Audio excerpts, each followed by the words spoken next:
They left the wounded veteran's dog at the shelter. A general came looking for it. The rain hit the tin roof of the trailer like gravel thrown from a passing truck, and Staff Sergeant Wyatt Coleman lay on a mattress with no frame, staring at a water stain shaped like a country he'd never been sent to fight in. 6 weeks from now, a three-star general would knock on the same door and ask him a question that would unravel everything Wyatt thought he understood about the dog sleeping at his feet. But that was 6 weeks away, and right now there was only the rain, the stain, and the low, tired growl of a stomach that hadn't eaten anything but crackers since yesterday morning. He was 34 years old, and he moved like a man twice that. The left knee didn't bend past 60 degrees without a conversation between the joint and the nerve endings around it, a conversation that always ended in Wyatt's favor only because he refused to listen to the answer. Shrapnel mostly cleaned out, but a sliver the surgeons at Landstuhl said wasn't worth chasing had settled somewhere behind the kneecap like a splinter under a fingernail, and some mornings it woke him before his alarm did. He had a scar that ran from his collarbone to the flat of his chest, pale and shining, souvenir from a compound outside Sangin that most of his squad hadn't walked away from. He didn't talk about Sangin.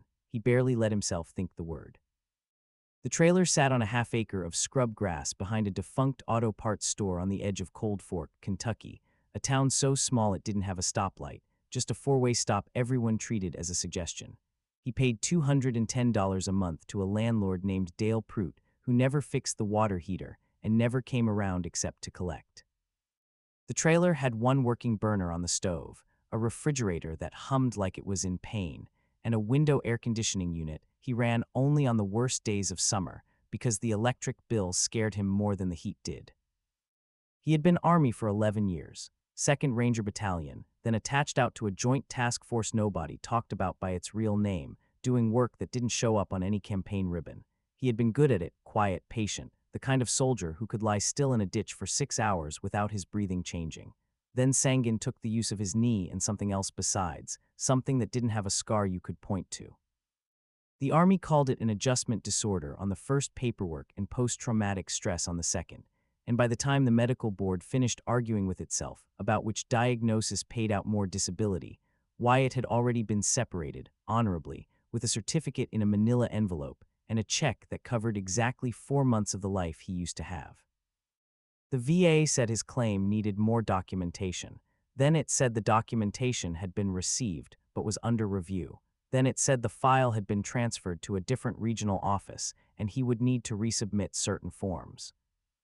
Wyatt had been a soldier who trusted process, who understood that orders existed for a reason even when the reason wasn't given to him, and it took him nearly 2 years to understand that this process, the one that was supposed to take care of him now that the other one didn't need him anymore, was not the same kind of thing at all. Nobody was going to explain the reason. There wasn't one. He worked when his knee let him a few shifts a week at a hardware store 40 minutes down the highway, standing at a register run by a manager who didn't ask questions about the limp or the way Wyatt's eyes moved to every door that opened. It wasn't enough. It was never going to be enough. He ate a lot of rice. He ate a lot of eggs when eggs were cheap. He had learned, in the particular economy of being poor and proud at the same time, exactly how many days a 10-pound bag of rice could stretch if you didn't think too hard about flavor. At night, the trailer got loud in a way that had nothing to do with sound. He would lie there and his mind would go looking for the compound outside Sangin, for the noise before the noise, for Ramirez's voice cutting out mid-sentence over the radio.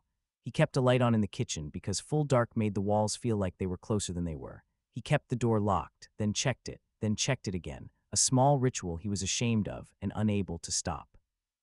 This was the man Wyatt Coleman had become by the last week of October, when he drove his primered gray Ford Ranger into the gravel lot of the Boyd County Animal Shelter, for no reason he could have explained to anyone, including himself.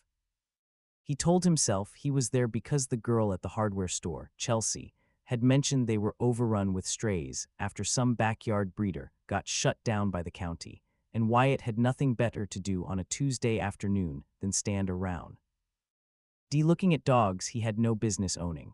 That was the story he gave himself.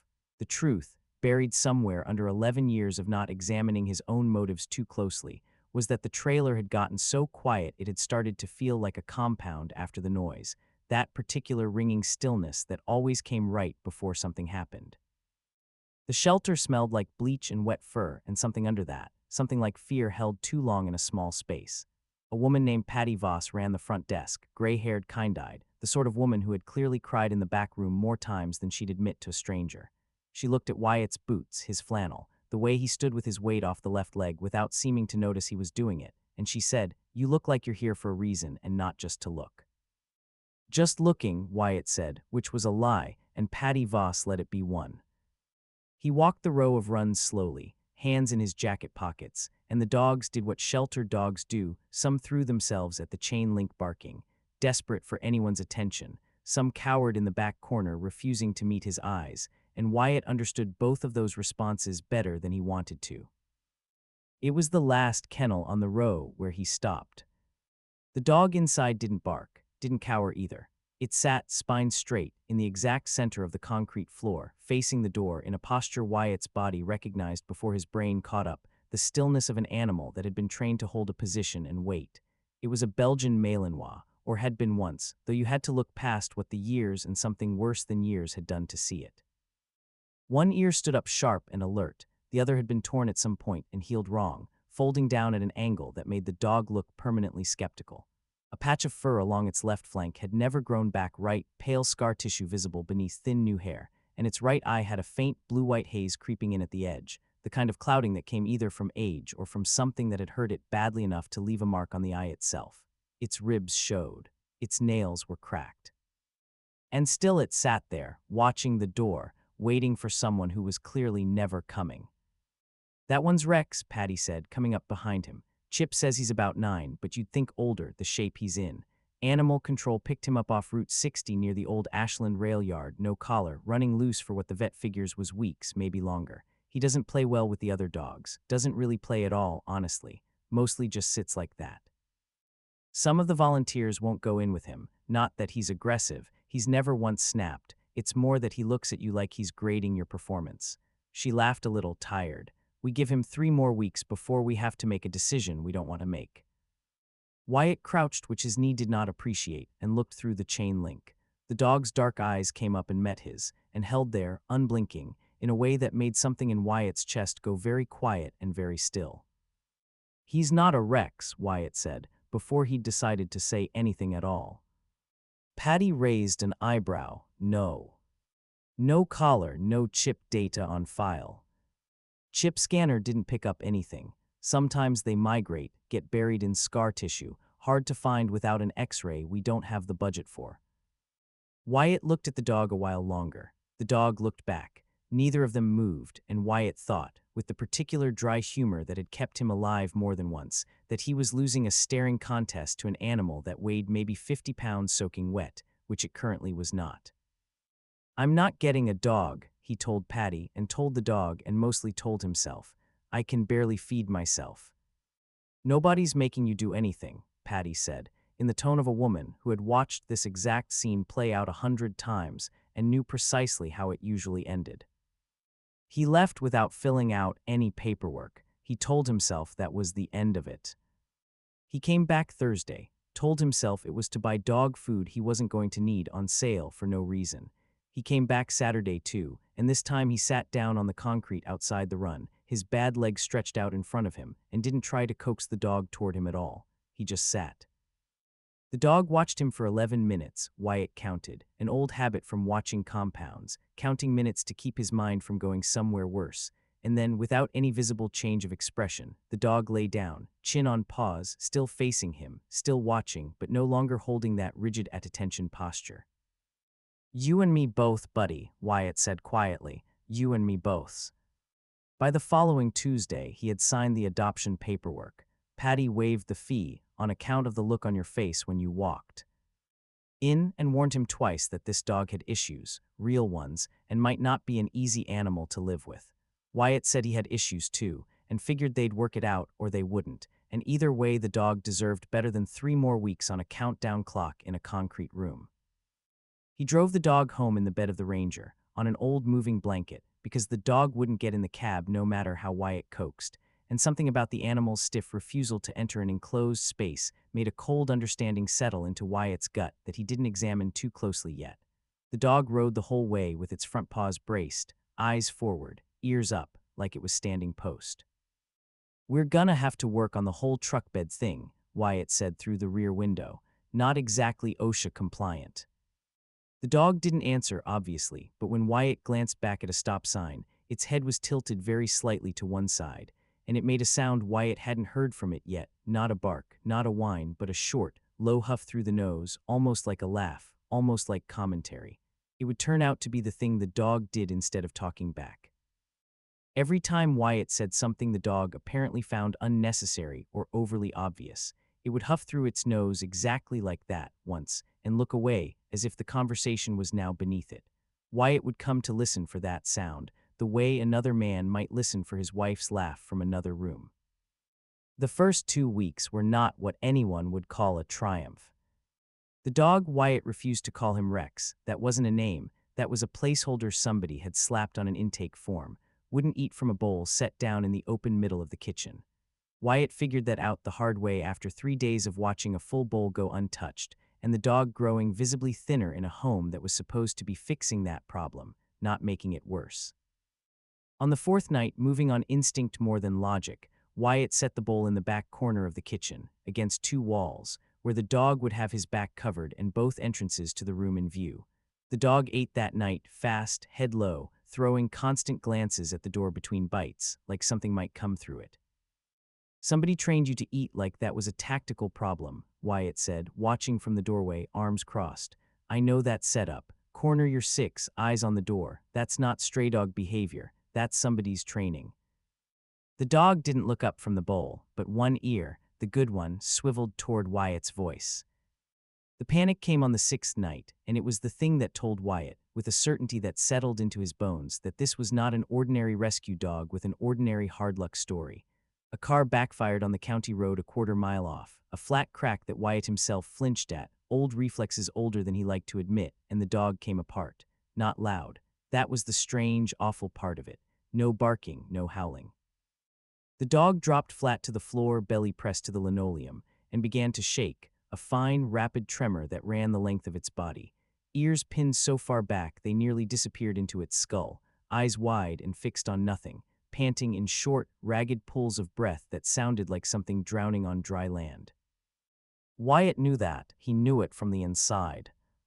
He didn't approach fast. He'd learned the hard way in his own bad nights what fast movement and loud voices did to a nervous system already redlining.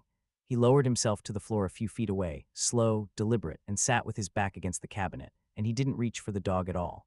He just talked, low and even, the same flat cadence he used to talk himself down at 3 in the morning when the ringing in his ears turned into something else.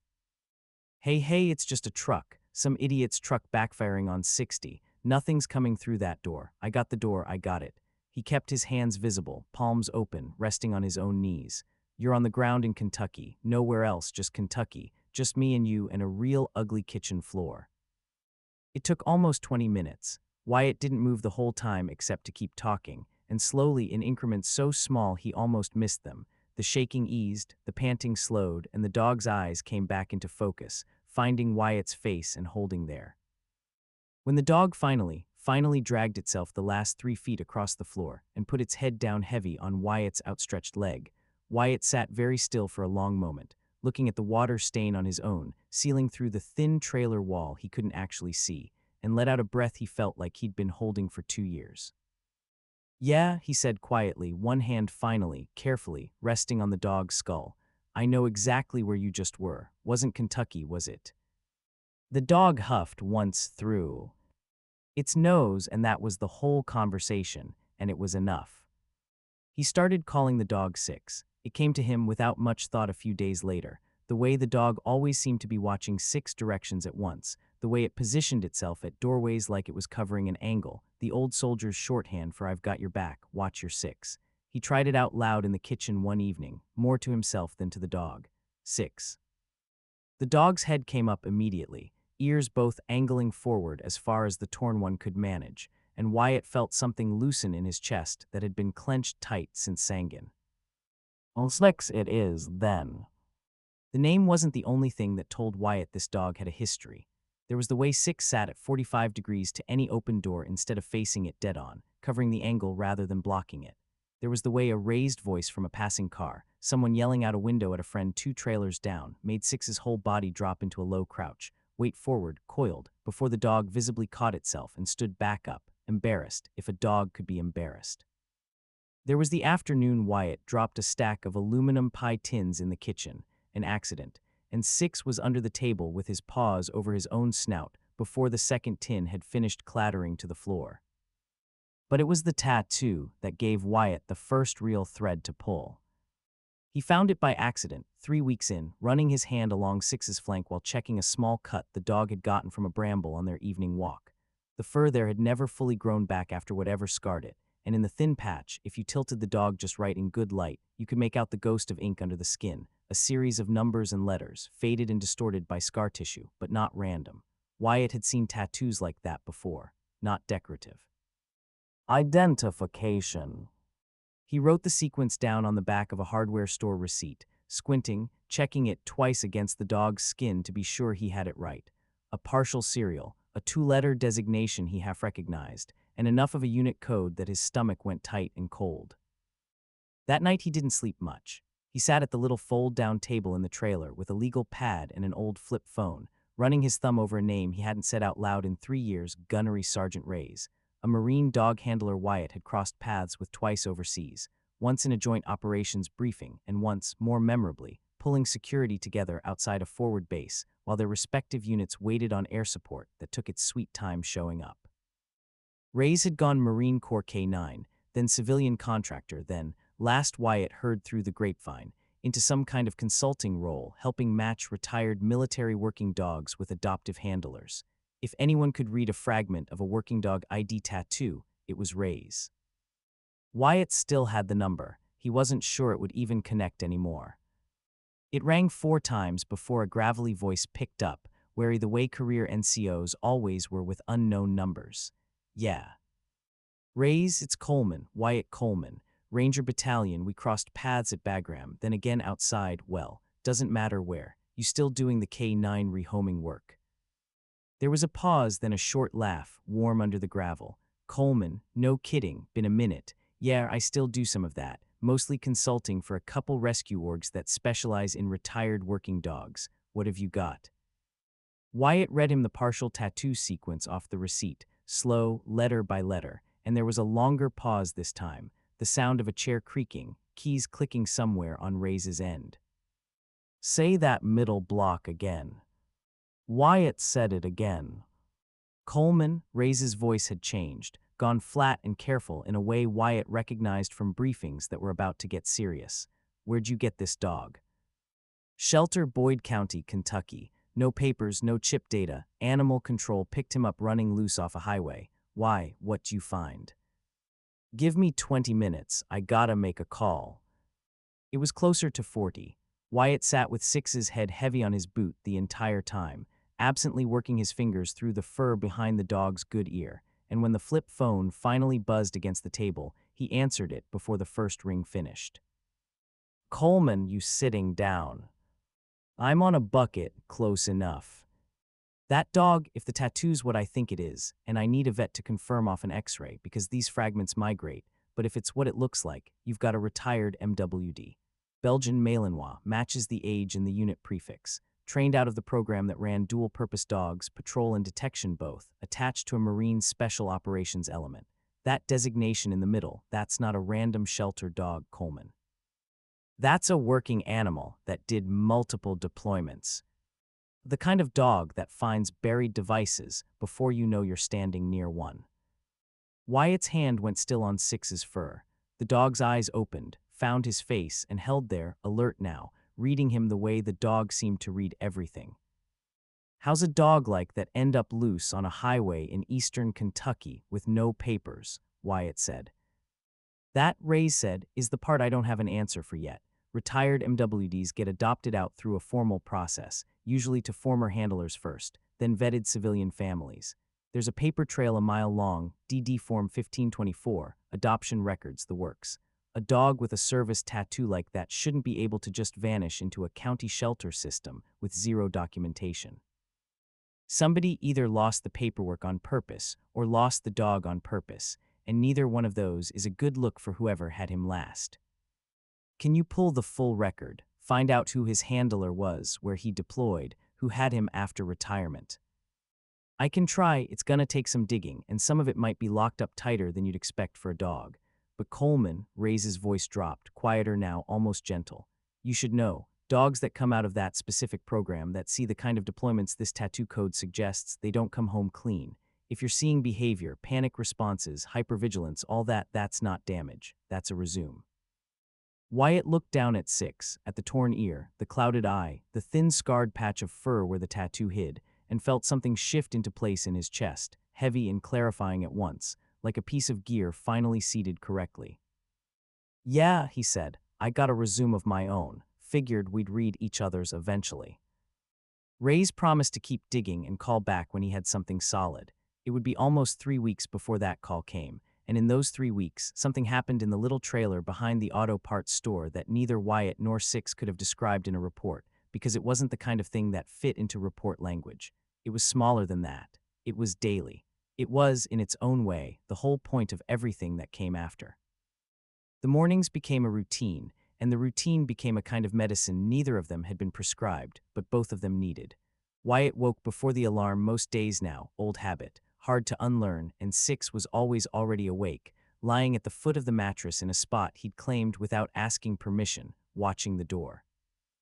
Wyatt would swing his legs off the bed, wait out the first ugly protest from his knee, and Six would sit up at the exact moment Wyatt's feet hit the floor, like the two of them were running on the same internal clock. They walked the gravel road behind the trailer every morning, rain or shine, Wyatt's limp evening out after the first quarter mile the way it always did once the joint warmed up, Six ranging a few feet ahead and to the left, nose down, working the scent line of the ditch grass with a focus that looked, to Wyatt's trained eye, less like a dog sniffing for fun and more like a dog running a pattern. Sweep left, check, sweep right, check, hold position when Wyatt stopped to catch his breath, resume when he started walking again. Nobody had trained Wyatt to notice these things. The army had. You're not just smelling rabbits out here, are you? Wyatt said one gray morning, breath fogging, watching Six work a tight grid pattern along a culvert. That's a search pattern. Somebody taught you to clear ground like that. Six huffed, didn't look up, kept working. Don't get smart with me. The dry humor became its own kind of language between them. Wyatt talked to Six constantly, the way a man alone learns to talk to fill a silence that's gotten dangerous, except now the silence had an audience, and the audience had opinions, expressed entirely through nose huffs, ear positions, and a flat, unimpressed stare that Wyatt swore could communicate entire paragraphs of disapproval.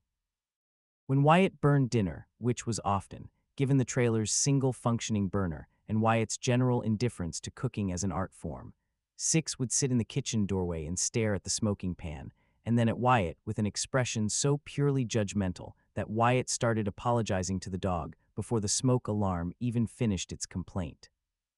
I know, Wyatt would say, I know, you could do better, you don't even have thumbs. Huff. There was a particular evening, maybe 10 days after the call with Ray's, that Wyatt would think back on later as the night things really changed between them. Not dramatically, nothing anyone would put in a movie, but a small, real turn.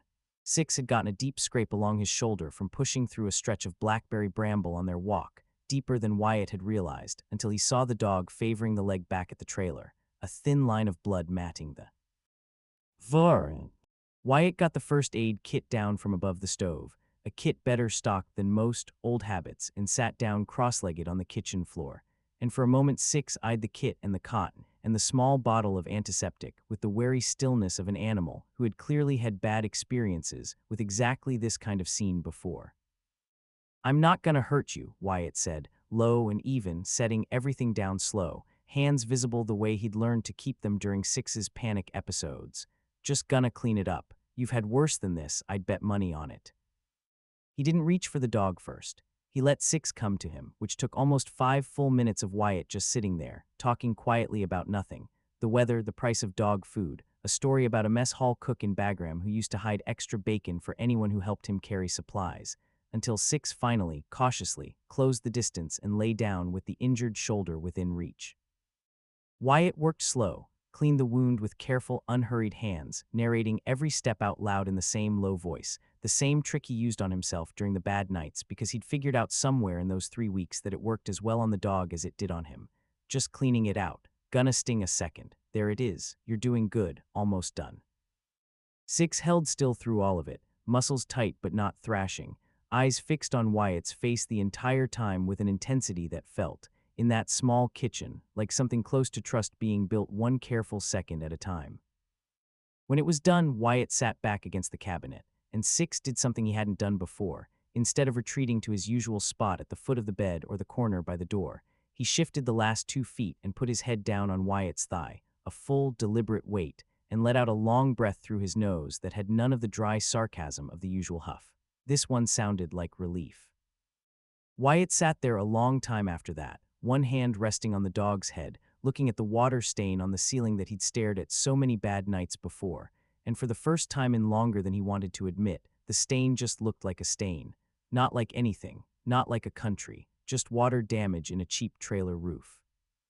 "Look at us," he said quietly, couple of broken-down operators, patching each other up on a kitchen floor in Boyd County. Six huffed, but it was a soft one, and he didn't lift his head. The nights got better after that, not perfect, but better, fewer of the 3 a.m. wake-ups where Wyatt lay rigid and sweating, replaying Sanguine behind his own eyelids. Six had taken to sleeping pressed against his side rather than at the foot of the bed, and there was something about the dog's steady breathing, the warm, solid weight of him, that seemed to anchor Wyatt in the actual room, the actual bed, the actual present tense, faster than anything the VA's occasional counseling sessions had managed. He noticed, too, that Six's own bad nights were getting less frequent, or at least less severe. The car backfire panic hadn't repeated with the same intensity. When a truck door slammed hard down the road one evening, Six flinched, dropped low, but caught himself within seconds this time, looked to Wyatt for confirmation the way he'd learned to, and settled back down when Wyatt said, calm as anything, "Just Dale's truck. He slams everything, don't take it personal." They were, Wyatt thought more than once, teaching each other the same lesson from opposite directions. Six was learning that a raised voice or a sudden noise didn't have to mean the world was ending. Wyatt was learning, watching an animal claw its way back from something worse than he could probably imagine, that broken didn't have to mean finished. Rays called on a Thursday evening in mid-November, and Wyatt knew from the first 2 words of the call that whatever Rays had found, it was bigger than a simple case of paperwork falling through the cracks. "Coleman, you need to sit down for this one too." "I'm always sitting down for your calls, Rays. What you find?" Dog's name in the program was Havoc, confirmed off the tattoo fragment and cross-referenced against the retirement roster. Marine Special Operations attached K9, 3 deployments, Hellman twice, and 1 rotation in a location I'm not going to say out loud on an unsecured line. You understand me. Multiple confirmed detections, at least 1 save credited directly to him, where he alerted on a pressure plate device before a foot patrol walked over it. "This is not just a working dog, Coleman. This is a decorated one. There's a citation in his file." Wyatt sat very still, one hand resting on Six's back, feeling the steady rise and fall of the dog's breathing under his palm. So how's a decorated war dog end up running loose on Route 60 with a scarred-over tattoo and no chip? "Though, tease the part that got me making some calls I probably shouldn't have made," Rays said, and his voice had that flat, careful edge to it again. Havoc's handler was a Marine named Captain Elijah Halloway, KIA Coleman, almost 2 years back now, in the same general theater, different op than the one you and I crossed paths on. After Halloway was killed, protocol should have had the dog either paired with a new handler in program, or fast-tracked for adoption with priority given to the handler's family, which is standard when a dog's primary handler is killed in action. Instead, the retirement paperwork shows the dog was signed over to a private logistics contractor for what's listed as transitional care, which isn't even a real category. Coleman, somebody made that phrase up to file the paperwork through, and then there's just a gap. No further record, no adoption certificate, no transfer of custody. The dog just goes dark in the system for the better part of a year before he turns up running loose in Kentucky. Who's the contractor? Company called Vantage Rearguard Solutions. They did logistics and equipment recovery work under a subcontract, moving retired gear, sometimes retired working dogs, back stateside for processing. And Coleman, Rays paused, and Wyatt heard him exhale heavy on the other end of the line. Halloway's father is Lieutenant General Marcus Halloway, 3 stars, retired now but still connected all through the Corps and half the Pentagon besides. If his son's decorated war dog got fed into some contractor's paperwork gap and quietly lost, that man is going to want to know exactly how and why, and I'd bet everything I own he's already been looking. Wyatt looked down at 6, at Havoc. He corrected himself silently. Though the name 6 had already rooted itself somewhere he wasn't going to be able to dig it back out of, and the dog looked back up at him with that same steady, grating stare from the first day at the shelter. "You did good," Wyatt said quietly, not entirely sure if he meant it for the dog or for the version of himself that had walked into that shelter for no reason he could explain. "You found your own way home, took the scenic route through a Kentucky ditch, but you made it." He thanked Rays, hung up, and sat a long time in the quiet trailer with his hand on the dog's back, turning the pieces over. A company that specialized in moving military equipment and retired working dogs. A dog that had simply vanished from official record for the better part of a year. A general, a 3-star, no less, connected to it all through a son he'd lost, who was, if Rays's read was right, probably already looking. It should have felt like closure. Instead, it felt like the beginning of something Wyatt's gut told him wasn't finished yet, and Wyatt Coleman had learned a long time ago to trust that particular feeling in his gut more than he trusted almost anything else. The trouble started small, the way trouble in a place like Cold Fork usually did, with a truck that didn't belong parked too long at the end of the gravel road, and a dog who noticed it before Wyatt did. It was a Tuesday, 3 days after the call with Rays, and Wyatt was on the trailer steps drinking bad coffee out of a chipped mug when 6 went rigid beside him. Not barking, not growling, just utterly still, ears both forward as far as the damaged one would allow, nose lifted, body angled toward the tree line at the back of the property, where an old logging road cut through toward the county highway. Wyatt followed the dog's line of sight and saw nothing at first, just gray November trees, bare branches, the auto parts store's rusted back fence. Then he saw it, a dark sedan parked well back in the shadow of the tree line, engine off, windows tinted just enough to make out shapes but not faces. It hadn't been there yesterday. It hadn't announced itself with headlights or a slamming door. It had simply arrived and gone still, the way something arrives when it doesn't want to be noticed.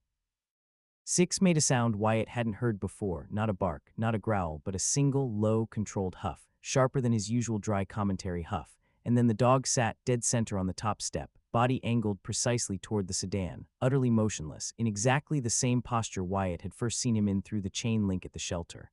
Alert, at attention, waiting for a command. "Yeah," Wyatt murmured, setting the mug down slow, eyes never leaving the tree line. "I see it too, buddy." He didn't go charging out there. 11 years of training didn't let a man do that even when every instinct screamed to move. Instead, he went back inside, calm, unhurried, the way you'd want to look if someone was watching through a long lens from a tree line, and once the trailer door was shut behind him, he moved to the side window, the one that gave a partial angle on the road without silhouetting him against the glass. And watched. The sedan sat there another 11 minutes. Then, without ever having done anything overt, it backed slowly down the logging road and was gone. Wyatt didn't sleep well that night. Neither, he noticed, did 6, who spent long stretches lying by the door instead of at the foot of the bed, head up, listening. The sedan came back twice more over the following week, always at odd hours, always gone before Wyatt could get close enough to make out a plate. But it was the third visit, the one that wasn't a car at all, that told Wyatt this had stopped being paranoia and become a genuine problem. He came home from a shift at the hardware store to find the trailer's back window, the small one over the kitchen sink that never latched quite right, standing open 2 inches wider than he'd left it.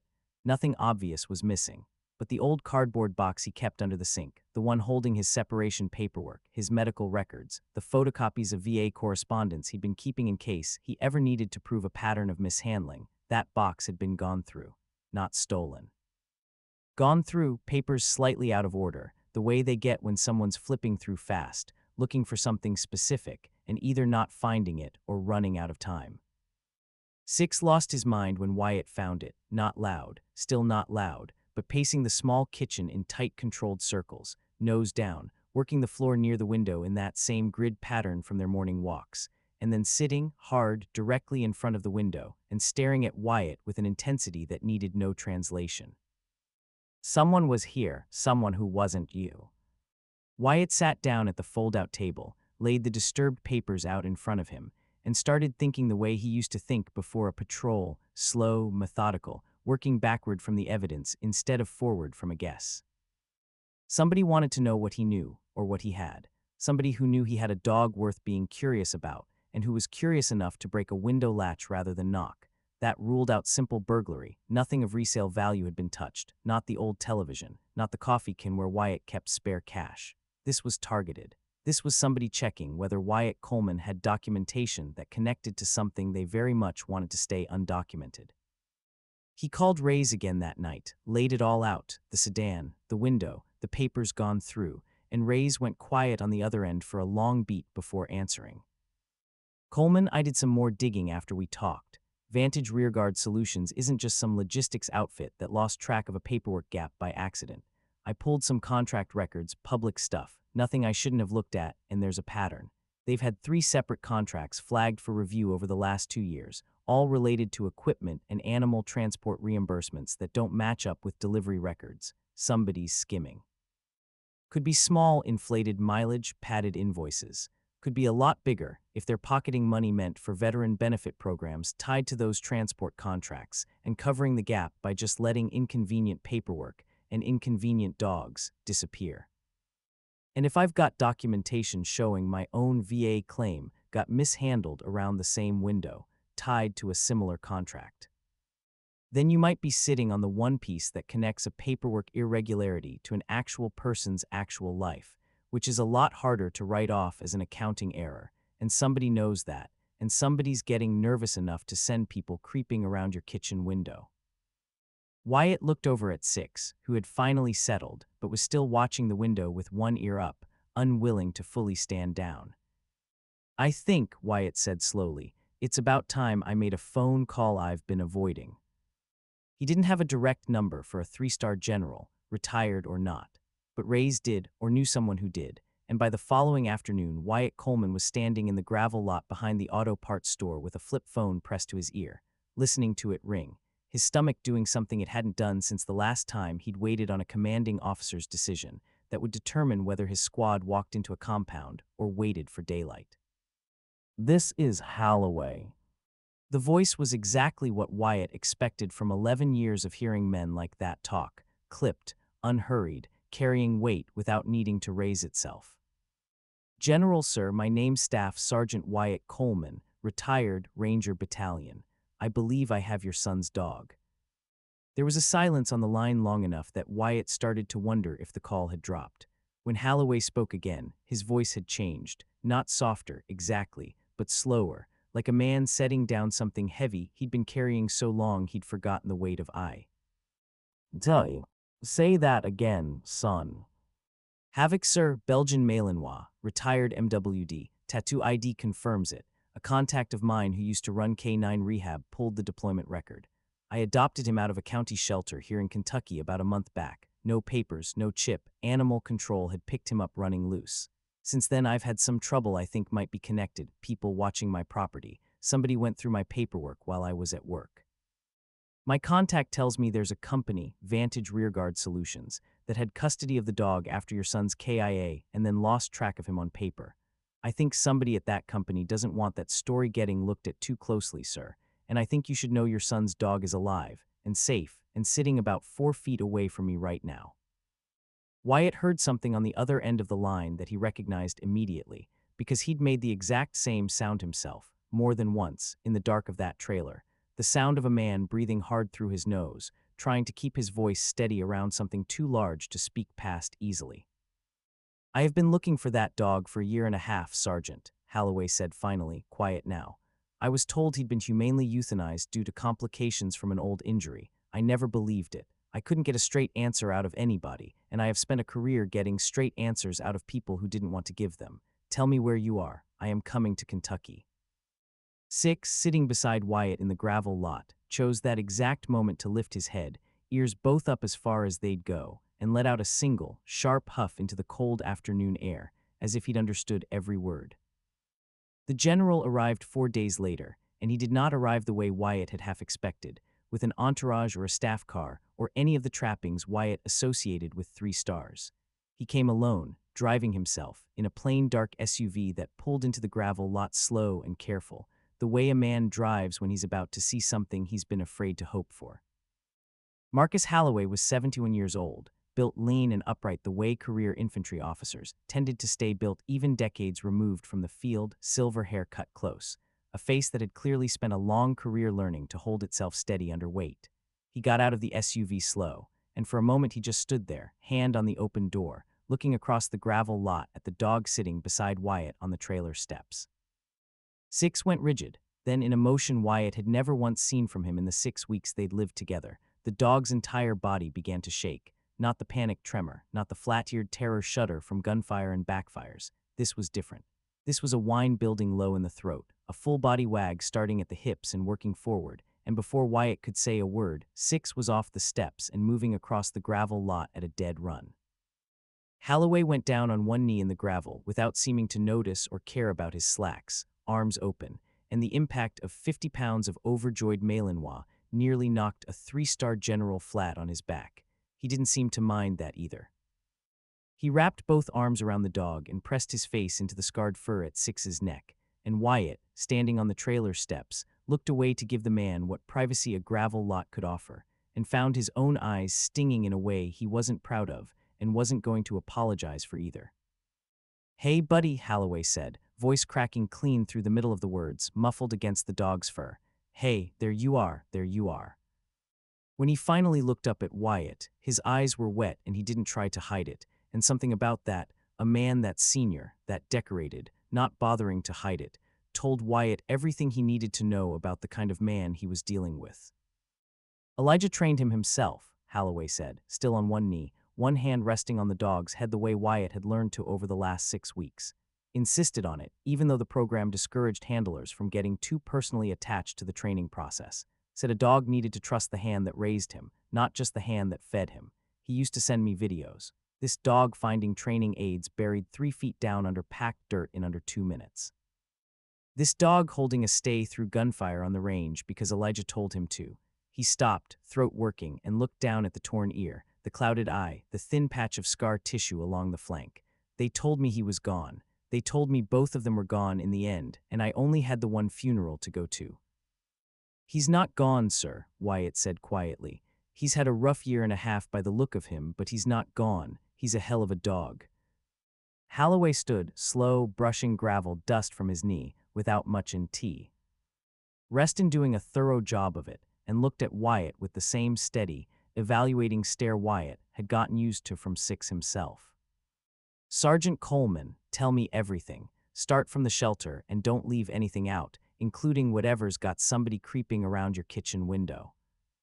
They sat at the fold-out table inside, the general folding his tall frame into a chair clearly not built for him, and Wyatt laid it all out: Rays, the tattoo, the deployment record, the paperwork gap, Vantage Rearguard Solutions, the sedan in the tree line, the disturbed papers under the sink.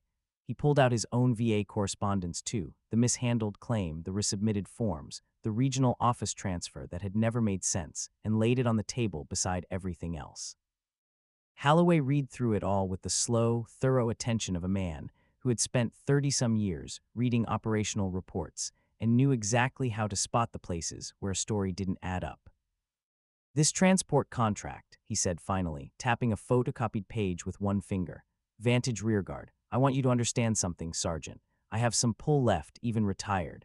But pull isn't proof, and proof is what puts people in front of a judge instead of just losing a contract quietly and reappearing under a different name in 18 months, which is what happens to companies like this if all we do is make noise. If they're skimming reimbursements meant for transport and care of veterans' benefits-linked shipments, including, apparently, working dogs, I want the paper trail. I want it complete, and I want it documented in a way that survives a courtroom, not just a headline. That's investigation work, sir. I've got some of the skills for it. I don't have the access." "Oh," Halloway agreed, "but between the two of us and your contact Rays, and a few people I still trust in places that matter, I think we can put together enough of a picture to hand to the right federal investigators with a bow on it. I'm not interested in this being buried by somebody's Article 15 or a quiet contract cancellation. I want the people responsible for losing my son's dog like a piece of misfiled equipment held accountable in a courtroom, in public, on the record. Six, who had been lying under the table through the entire conversation with his head resting across both men's feet, chose that moment to lift his head and huff, once, low, as if to say the matter had already been decided, and the humans were simply catching up. The weeks that followed were slower and more methodical than anything Wyatt had done in the 2 years since his separation, and there was something in the work itself, the careful cross-referencing, the phone calls to old contacts, the long nights at the fold-out table with a legal pad and a growing stack of photocopies, that felt less like danger and more like the first honest use of his training since he'd come home. Reyes fed them what he could pull from rescue organization records and contacts still working inside the retired MWD adoption pipeline.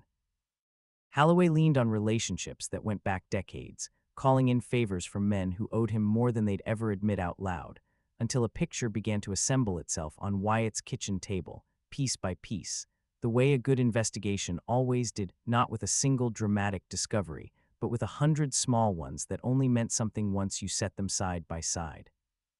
The picture that emerged was uglier than even Wyatt had expected. Vantage Rearguard Solutions had, for the better part of 3 years, been submitting inflated transport and care invoices for equipment and retired working animals moving through several contracts tied to veteran services funding, mileage padded, storage fees charged for animals that were never actually held anywhere, care costs billed for veterinary treatment that documentation showed had simply never happened. The company's owner, a former logistics officer named Russell Danvers who had, Wyatt learned with a cold, still kind of anger he hadn't felt in a long time, served briefly in the same theater and same general timeframe as Wyatt's own unit before leaving the service and going private, had built an entire secondary income stream out of quietly pocketing money meant for the care of men and animals who had already given more than most people would ever understand. Havoc's disappearance from the official record wasn't an accident. It was a cover for a billing gap. The company had been paid for 11 months of transitional care and rehabilitation for a dog they had, the documents strongly suggested, simply released or abandoned almost immediately after taking custody, pocketing the difference.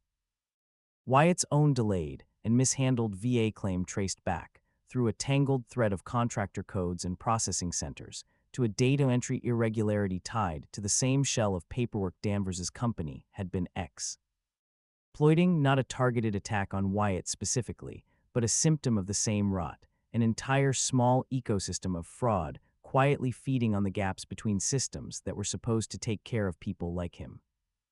"He's not some criminal mastermind," Halloway said one evening, reading through the final compiled file at Wyatt's kitchen table, Six asleep with his head on the general's boot. "He's a man who found a hole in a system nobody was watching closely enough, and he's been quietly bleeding it for years because nobody had a reason to look, until now."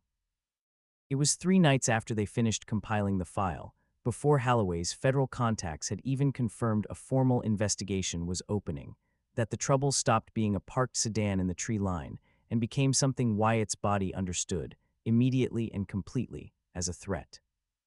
Six woke him a few minutes past 2 in the morning, not with a bark, but with the specific silent alert Wyatt had come to recognize over the past weeks. A cold nose pressed hard against Wyatt's hand once, and then the dog standing rigid at the foot of the bed, body angled toward the front of the trailer, one paw lifted off the floor in a frozen half-step, utterly silent.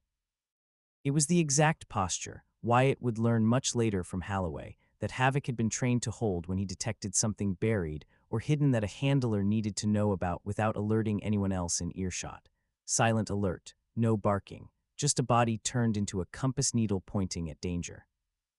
Wyatt came fully awake in under 2 seconds, old training taking over before conscious thought caught up, and in the dark he heard it too, the faint scrape of a boot on gravel outside, too careful to be Dale Prout coming to complain about rent, too deliberate to be an animal.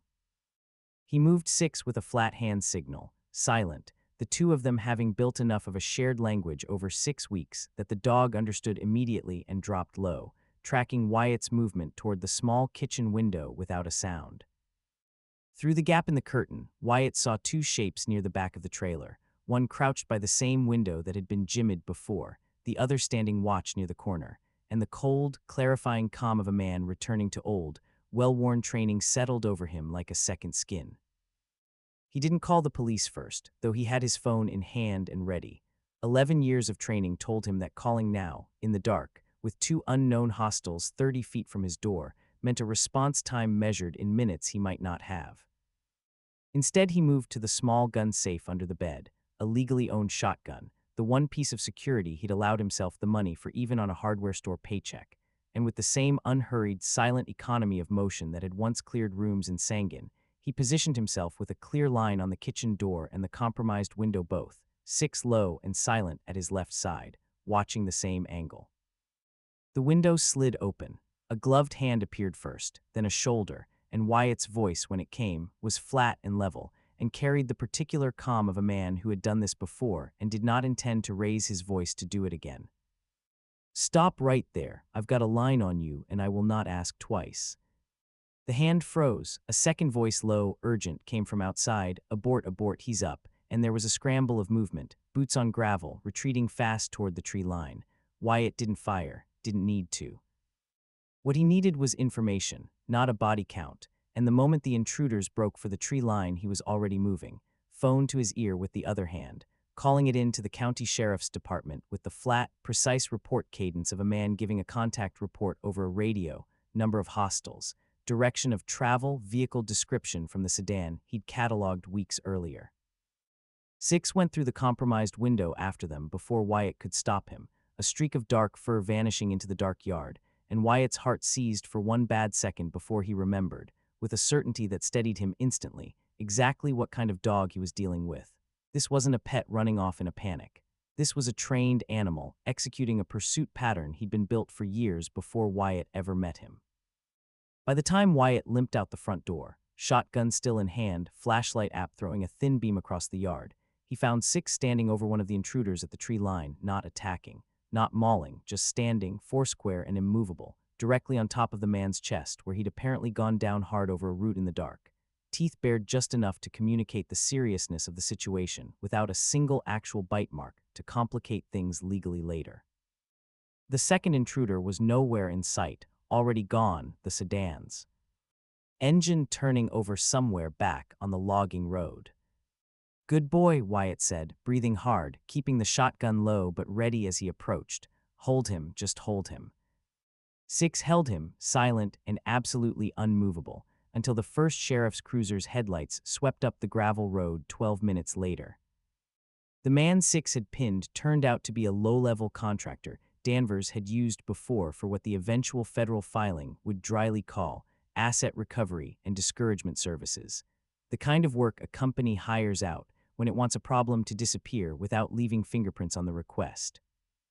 Under questioning, with the specific and immediate motivation of reducing his own exposure, once he understood exactly how much documentation Wyatt and General Holloway had already compiled, he gave up more than Danvers would ever have wanted him to, confirmed the break-in weeks earlier, confirmed he'd been sent to retrieve or destroy documentation Danvers believed Wyatt was holding, and in a detail that made even the responding sheriff's deputy go quiet for a moment. Confirmed that Danvers had specifically wanted the dog gone too, permanently, on the theory that a living, breathing, decorated war hero of a dog with a traceable tattoo was a much harder story to bury than a paperwork gap.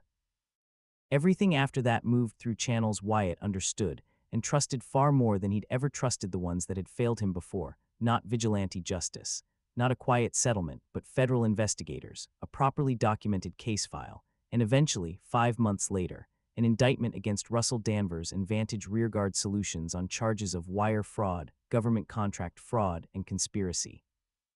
Built on a foundation, Wyatt Coleman and a 3-star general had assembled by hand at a fold-out kitchen table in a rented trailer behind an auto parts store, with a scarred old war dog snoring underneath it the entire time.